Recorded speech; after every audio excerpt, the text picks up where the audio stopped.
7월 3일 법률방송 로투데이 시작하겠습니다. 첫 소식입니다.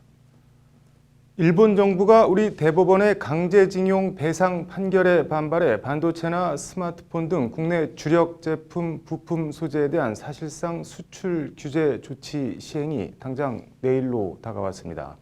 경제계는 물론 정치권도 발등에 불이 떨어졌는데 어떻게 대응해야 할까요? 국제통상문제 전문가인 민변 국제통상위원회 위원장 송기호 변호사의 얘기를 들어봤습니다. 장한지 기자입니다. 오늘 국회에서 열린 고위 당정청 협의회에서 이낙연 국무총리는 일본의 수출 규제에 대해 신속하고도 단호한 대응을 강조했습니다. 관련해서 산업통상자원부는 일본 정부를 세계무역기구 협정 위반으로 WTO에 제소하는 방안을 적극 검토하고 있습니다. 저희는 이제 포괄적으로 검토를 하고 있습니다. 그거 당연히 포함을 해서요. 자세한 사항은 사실 어떻게 보면 전략 공개가 되기 때문에 그거는 이제 말씀드리기는 어렵지만. 산자부가 말하는 그것은 가트, 관세 및 무역에 관한 일반 협정 11조를 말합니다. 해당 조항은 안보에 심각한 영향을 주는 경우가 아니면 수출입 수량 제한을 엄격히 금지하고 있습니다. 일측에 예상되는 논리라든지 그리고 이제 저희가 추가적으로 제시할 수 있는 부분들을 가능성을 배제하지 않고 전부 다 검토를 하고 있습니다. 이와 관련 민변 국제통상위원회 위원장 송기호 변호사는 일본의 수출 규제는 명백히 가트 11조 위반이라고 단언했습니다. 한일 안보 상황에 아무런 변화가 없는데 안보 상황 변동을 이유로 수출 규제 조치를 취하겠다는 자체가 모순이라는 겁니다. 그것이 이제 더 모순인 것이 안보적 상황이 발생하지도 않았는데도 안보 외회를 동원시킨다는 것 자체가 지금 일본의 이번 조치가 가지고 있는 근본적인 모순입니다. 나아가 환경보호나 일본 국내에서의 원료 부족 등 어떤 사유를 갖다 붙여도 일본의 이번 수출 규제 조치는 정당화될 수 없다는 것이 송기호 변호사의 설명입니다. 1차적으로 주장은 할 수 있는 환경보호 또는 일본 국내에서의 원료 부족 이런 예외적인 사유에도 해당되지 않고 안보우호국의 외환법에 따라 수출을 우대하는 화이트리스트, 이른바 백색 국가 명단에서 우리나라를 제외하려는 일본 정부의 움직임에 대해서도 송 변호사는 비판과 지적의 목소리를 냈습니다. 전략 물자 통제나 안보 관련 법령 등 일본 국내법 위반 소지가 농후하다는 지적입니다.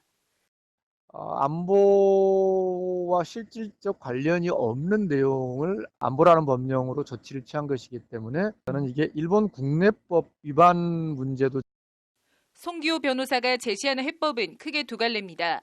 하나는 우리 정부가 추진하고 있는 WTO 제소, 다른 하나는 일본 내에서의 소송 등을 통한 일본 국내 여론 환기입니다.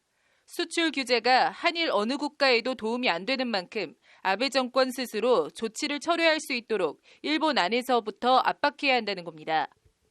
이것으로 인해서 이제 피해를 보는 일본 내부 기업들이 이 조치가 일본 법에도 맞지 않은 조치를 취한 결과 일본 기업들이 피해를 보는 부분에서는 일본 내부에서 이 문제에 대한 어떤 행정소송을 한다든지 그런 것도. 이런 가운데 아베 총리는 일본의 이번 조치가 WTO 규칙에 위배되지 않는다며 수출 규제 품목을 확대하는 방안을 검토하고 있습니다. 일본 국내 행정소송이나 WTO 제소를 통하면 승소하더라도 상당 기일 시간이 걸리는 만큼 정치적으로 풀어야 한다는 의견도 있습니다. 나아가 이번 사태를 계기로 주요 부품 수입 국가를 다변화하고 국내 부품 기업들의 자생력을 더 키워야 한다는 목소리도 함께 나오고 있습니다. 법률방송 장한지입니다. 제주 전 남편 살해 사건 피의자 고유정의 엽기 범죄 행각의 끝이 어딘지 도무지 모르겠습니다. 이번엔 고유정이 자신의 범행을 사진으로 남겼다는 얘기까지 나왔습니다. 앵커 브리핑입니다. 오늘 오전 제주지검에서 열린 기자간담회에서 나온 말입니다. 검찰이 고유정의 휴대폰에서 검찰 표현에 따르면 결정적 사진 석 장을 발견했다고 합니다.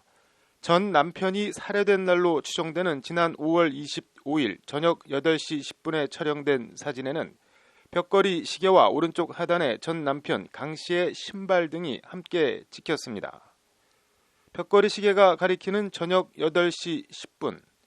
이 시간이 범행 시간으로 추정된다는 것이 검찰의 설명입니다.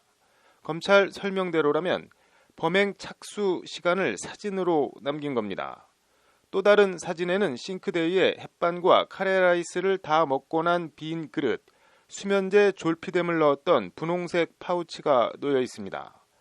졸피뎀은 고유정이 전 남편을 기절시키는 데 쓴 것으로 추정되는 수면제로 범행 수단을 사진으로 찍어 남긴 겁니다. 그리고 고유정이 제주를 빠져나간 5월 28일 저녁 8시 54분 완도행 여객선 5층 갑판에선 여행용 가방을 놓고 사진을 찍었습니다. 이 여행 가방은 자신이 살해한 전 남편의 시신이 담긴 가방으로 검찰은 보고 있습니다. 이쯤 되면 경악을 넘어 기괴함까지 느껴집니다. 이 사진 석장과 검찰 설명을 더해 고유정의 전 남편 살해, 시신 훼손, 유기 범죄를 재구성해보면 이렇습니다. 고유정은 제주에 오기 전날인 5월 17일 충북의 한 병원에서 졸피뎀 수면제를 처방받아 인근 약국에서 구매합니다. 이 졸피뎀 수면제를 고유정은 사진에 찍힌 카레라이스와 음료수 등에 넣어 전 남편을 실신 수준으로 잠들게 합니다. 키 160cm, 몸무게 50kg가량인 고유정이 키 180cm에 몸무게 80kg의 건장한 전 남편을 제압해 살해한 과정이 설명되는 대목입니다. 그리고 사진에 찍힌 벽걸이 시계가 가리키던 시간 저녁 8시 10분부터 9시 50분까지 1시간 40분가량 전 남편을 살해해 시신을 훼손합니다. 그리고 완도행 여객선에 오른 5월 28일 저녁 9시 29분부터 43분까지 약 5분 동안 주변을 살피면서 여행용 가방에서 시신이 담긴 검은색 봉지를 꺼내 바다에 버립니다. 검찰은 현 남편이 고유정에게는 자신의 행동을 기록하는 습성이 있다고 진술했다며 이를 근거로 해당 사진 3장을 유의미한 증거로 특정하게 됐다고 설명했습니다. 검찰이 고유정에게 이런 사진을 찍은 이유에 대해 물었지만 고유정은 진술을 거부했다고 합니다. 더욱 공포스럽고 섬뜩한 것은 우연의 일치인지 몰라도 지난 3월 고유정의 6살 의붓 아들이 사망하기 전날 현 남편에게도 전 남편을 살해하던 날처럼 카레 라이스를 먹였다는 겁니다. 뭐라고 표현해야 할지 적당한 단어가 생각나지 않습니다. 철저한 재수사가 필요해 보입니다. 앵커 브리핑이었습니다.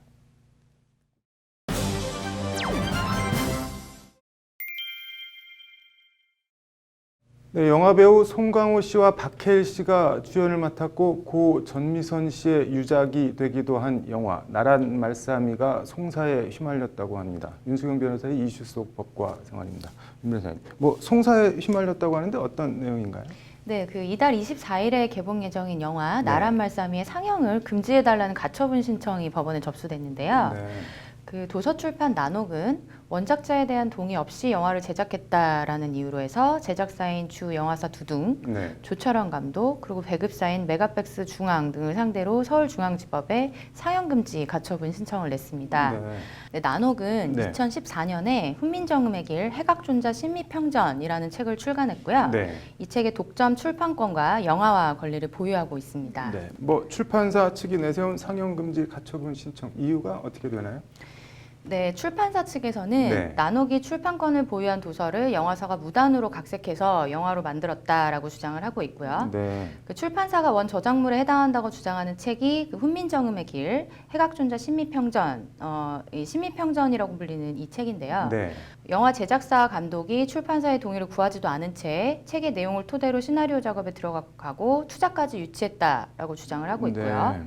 출판사가 문제를 제기하고 나서야 협의를 시도했고 협의가 마무리되기도 전에 일방적으로 영화 제작을 강행했다라고 주장을 하고 있습니다. 영화사 입장은 어떻게 되나요? 네, 나란 말싸미 제작사의 영화사인 두둥 측에서는 영화는 도서출판 나녹의 책을 무단 복제하지 않았고 이 책을 원작으로 한 2차 저작물도 아니다라고 주장을 하고 있습니다. 그리고 이제 훈민정음 창제 과정에서 불교계의 신미 스님이 관여했다는 이야기는 이 신미평전이라는 책이 출간되기 훨씬 이전부터 제기됐던 역사적 해석이다라고 주장을 하고 있습니다. 또한 이제 시나리오 기획 단계에서부터 이 부분을 주목해서 기획 개발을 진행했고 논란이 되고 있는 책의 저자 박혜진 씨와 함께 이 영화 자문 계약을 통해서 상당한 자문료를 지급하고 이 신미에 대한 자문을 구했다라는 입장입니다. 이게 뭐 양측 입장이 완전 180도 다른데 소송을 가게 되면 쟁점이 어떻게 되나요, 그러면? 이 소송에서는 이제 이번 영화가 아까 말씀드렸던 책의 2차적 네. 저작물에 해당되는지 여부가 쟁점이 될 것으로 보이는데요. 네. 2차적 저작물이라는 것은 원 저작물을 번역, 편곡, 각색, 영상 제작, 그 밖의 방법으로 작성한 창작물을 의미합니다. 네. 그 2차적 저작물의 판단과 관련해서는 동일성이 인정되는지의 네. 여부가 중요하고요. 이제 원 저작물과의 실질적인 유사성이 있어야 하는데 이러한 요건들이 인정되는지에 한해서 이제 2차적 저작물로 인정을 받게 됩니다. 네. 이게 뭐 재판 결과를 전망해 보면 어떻게 나올까요? 네, 이제 법원은 이 사건을 서울중앙지방법원 민사합의 60부에 네. 배당을 했는데요. 네. 앞서서 살펴본 것처럼 2차적 저작물에 해당하는지 여부가 재판 네. 과정에서 다퉈질 것으로 보입니다. 네. 나란말싸미가 그 신미평전이라는 책의 2차적 저작물에 해당한다면 원 저작자의 동의가 없이 이것을 이용하는 행위는 그 원 저작자의 권리를 침해한다고 판단될 수 있을 것으로 보이고요. 네. 모레 5일로 예정된 신문기일을 거쳐서 네. 법원이 뭐 이렇게 2차적 저작물이라는 것을 인정하게 되면 네. 영화 제작사 측은 24일로 예정되었던 개봉을 미뤄야 하는 상황입니다. 뭐 모레 재판 결과를 지켜봐야겠네요. 오늘 잘 들었습니다. 네, 다음 소식입니다.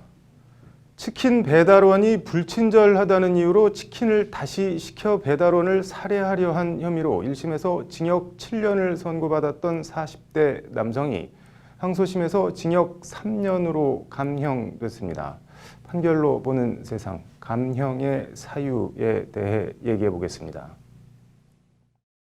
45살 A씨는 지난해 8월 통닭을 배달하러 온 B씨가 자신에게 불친절하게 대했다는 이유로 배달원을 해치기로 마음먹고 치킨을 다시 시켰습니다. B씨를 콕 집어서 치킨을 배달해달라고 가게에 주문해놓고 A씨는 미리 준비한 흉기를 B씨에게 휘두르기 시작했습니다.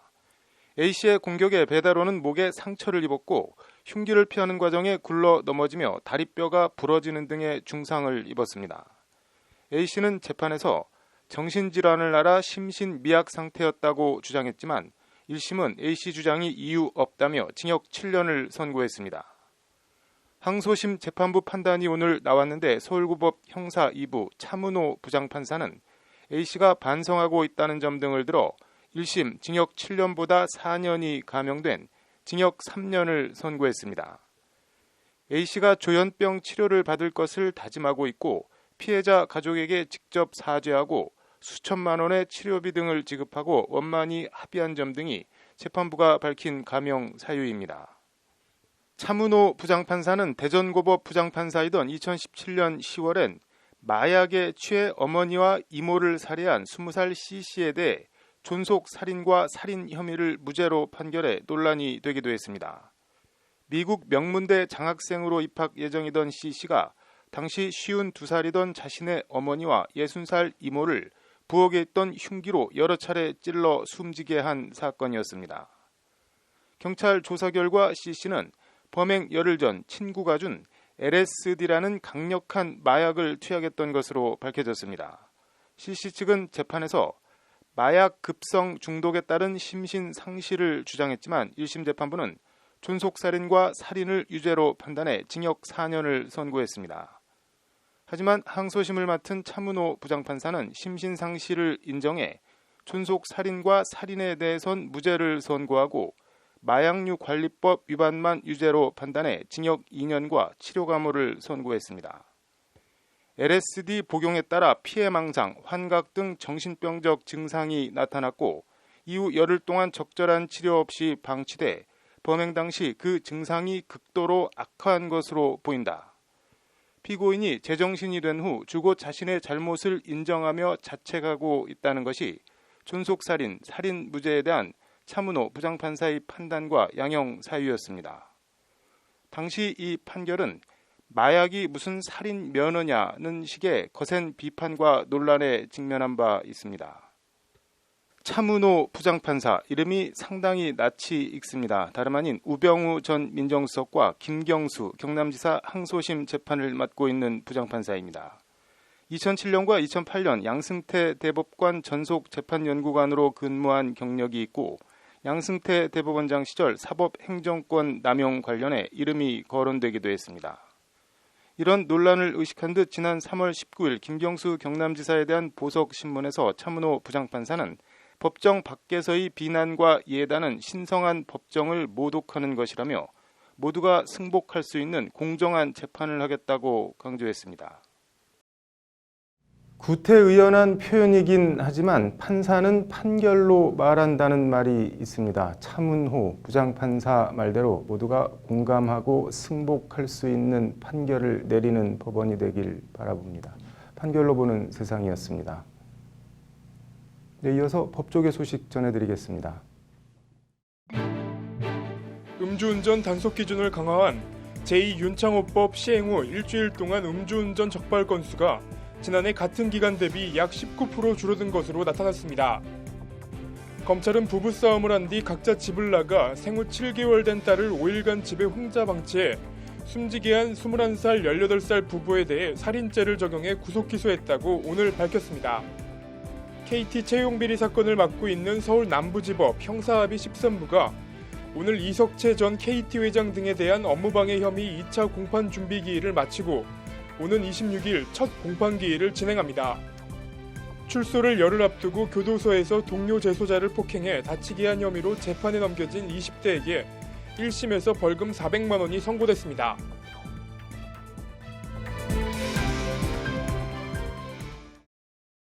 (7월 3일) 법률방송 로투데이 마치겠습니다. 시청해주셔서 감사합니다.